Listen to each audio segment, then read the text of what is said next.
Raspberry. Δάκρυσα. Πραγματικά, αν κάποιον το συχαίνεστε,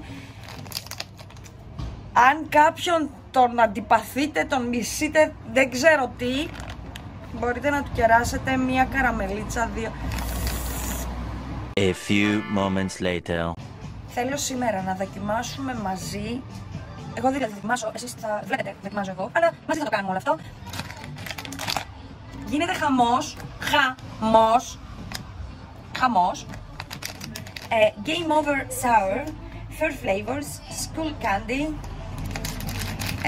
Είναι ξινά, είναι σκληρά, οπότε είναι καραμέλα, φαντάζομαι, δεν είναι ζελεδάκι.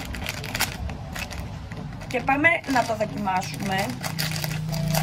Εντάξει, πάμε να το δοκιμάσω. Λυσάξατε. Αυτό. Άνοιγε έτσι εδώ το πλάι. Τι μας πες. Είναι το σοκουλάκι και μέσα έχει άλλο σοκουλάκι που μέσα θα έχει μάλλον την καραμελίτσα. Εδώ.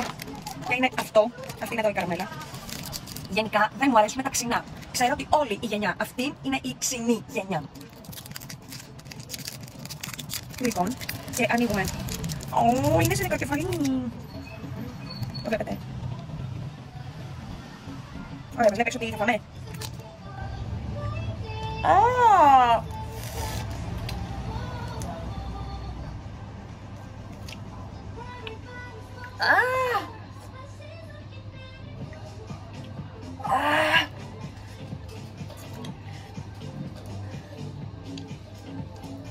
Raspberry.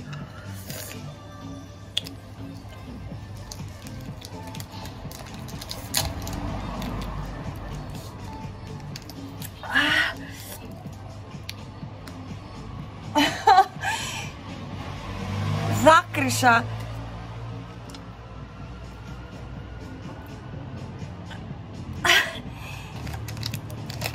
Πραγματικά, αν κάποιον το συχαίνεστε,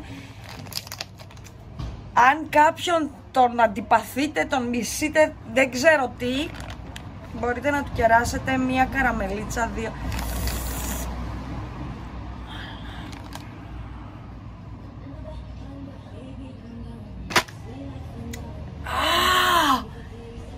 Πραγματικά πρέπει να συχαίνω με τον εαυτό μου τώρα που με κέρασα και έφαγα κάτι τέτοιο.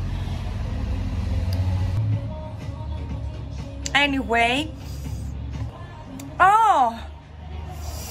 Και γιατί θέλω να σας προκαλέσω, αυτό θα είναι το κρυμμένο αντικείμενο. Δείτε το επόμενο story μου.